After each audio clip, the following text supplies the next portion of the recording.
When you think of Japan today, what comes to mind? Probably bullet trains, right? Amazing pop culture, crazy busy cities.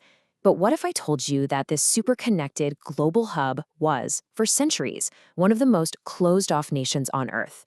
It's an incredible story of transformation, and we're going to unpack it right now.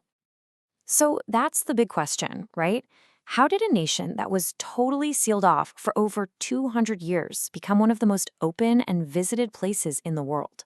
How do you get from a quiet, traditional, closed off society to a country whose influence is felt literally everywhere? To figure that out, we've got to go back and see what made them lock the doors in the first place, and then what blew them wide open. All right, let's rewind. Way back. For a long, long time, Japan was ruled by an emperor. He was seen as a divine figure, right at the center of everything. But, power doesn't always stay in one place. And in Japan, it was about to shift, dramatically, from the throne to the sword. So, what happened was, the Imperial Court in Kyoto got, well, a little too caught up in its own world. Poetry, art, fancy ceremonies.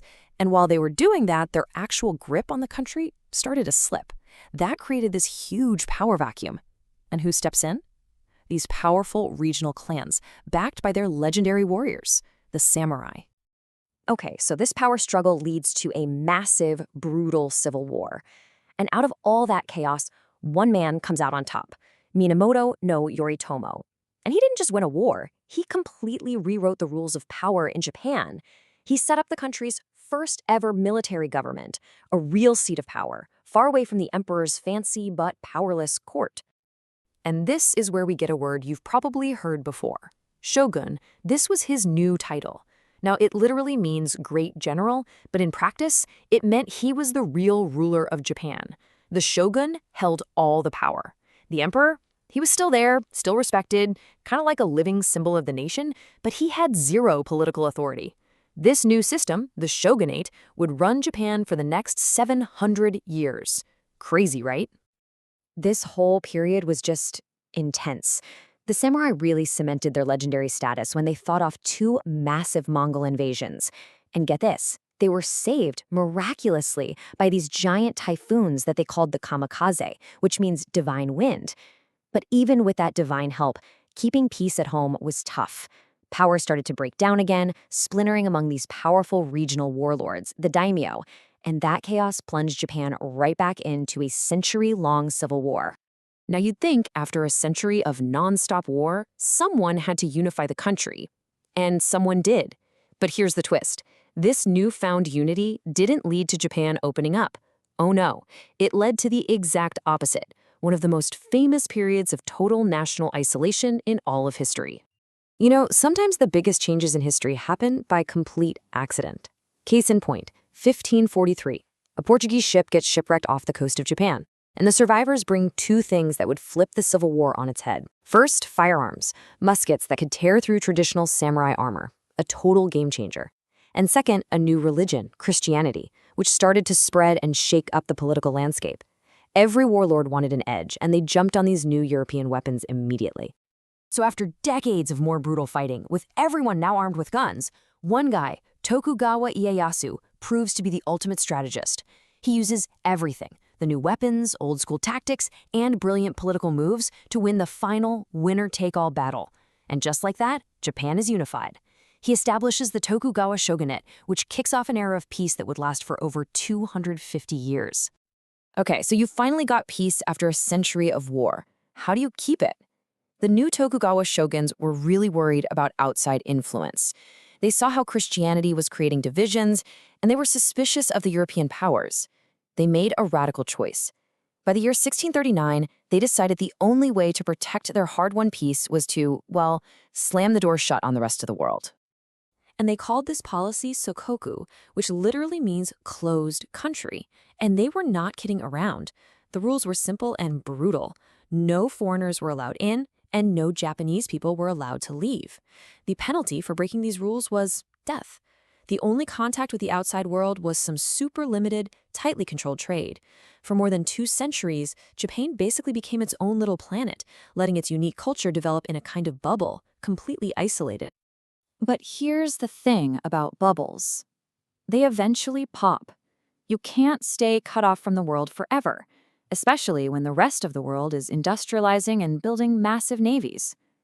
In the mid-1800s, the outside world came knocking, and this time, it brought bigger boats. That knock on the door sounded a lot like cannon fire. It came from U.S. Commodore Matthew Perry and his fleet of steam-powered warships. Now, you got to imagine this. The Japanese are using wooden sailing ships, and suddenly these giant, smoke-belching metal monsters, they call them the Black Ships, sail into Tokyo Bay. It was a massive technological shock, and the American message was pretty simple. Open your country to trade, or we'll open it for you. While faced with that kind of firepower, the shogunate really had no choice. They had to agree to the American demands. But back home, this was seen as a total cave-in, a national humiliation. It completely shattered the shogun's image of strength and authority. It sparked this huge backlash, especially from powerful clans in the south who felt Japan had been disgraced. And all that anger and humiliation boiled over into a full-blown revolution. The shogunate was overthrown. In 1868, power was officially restored to the young Emperor Meiji. And this slide really says it all, doesn't it? On the left, you've got the old world, the samurai, the feudal system, the isolated Japan. On the right, the new world, a modern, Western-style officer representing an industrialized nation that was now in a desperate race to catch up. Their new motto was basically, rich country, strong army, and they went into overdrive. It was a frantic, top-down revolution. They didn't just borrow ideas from the West, they imported the whole package. They hired foreign experts to build railroads and telegraphs, they created a brand new universal education system, and, in maybe the most shocking move of all, they got rid of the samurai class. The elite warriors who had ruled for 700 years were replaced by a modern national army filled with conscripted soldiers. And Japan was a very fast learner. They saw that the great Western powers all had empires, so to be considered their equal, Japan needed one too. They used their new modern military to build one. And what they did next just stunned the world.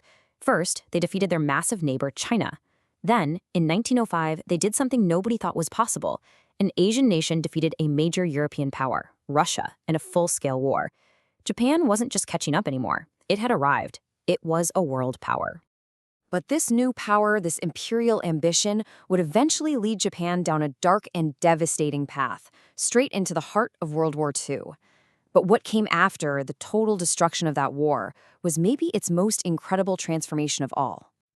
So that ambition just kept growing. It led to a brutal, full-scale invasion of China, and then a fateful alliance with Nazi Germany and Italy. In 1941, the surprise attack on Pearl Harbor pulled the United States into the war, and after 4 years of absolutely horrific fighting across the Pacific, the war came to a devastating end in August 1945, with the atomic bombings of Hiroshima and Nagasaki, which forced Japan's unconditional surrender. Japan was utterly destroyed. Its cities were flattened, its empire was gone. But under the American occupation that followed, a totally new course was charted. The military was completely dismantled, a new democratic constitution was written, and the entire nation made a fundamental pivot. It would no longer seek power through military conquest, but through economic might. And what followed is often called the post-war economic miracle. And honestly, that's the only word for it. Just look at this chart. In 1945, the country is in ruins, right? Just a decade later, its economy had already bounced back and surpassed its pre-war peak. And then, look at that jump. It just explodes. By 1968, the economy was 10 times bigger. 10 times. It became the second largest capitalist economy on the planet. The speed of this comeback is just mind-boggling. So, Japan found a new way to conquer the world. Not with soldiers, but with products. They poured all that national energy into manufacturing, and they got incredibly good at it. They mastered making things better, more reliable, and more efficient than anyone else. Cars, cameras, stereos, TVs. The phrase "made in Japan" became the gold standard for quality. And its brands didn't just build products. They literally helped build the modern world that you and I live in today. So there you have it. From a land of samurai warriors to a completely closed-off nation, from a fearsome empire to a global economic and cultural powerhouse. If there's one constant in Japan's history, it's radical, unbelievable change. It's a nation that has reinvented itself time and time again, which really just leaves us with one big question. After all these incredible transformations, What will Japan's next chapter be?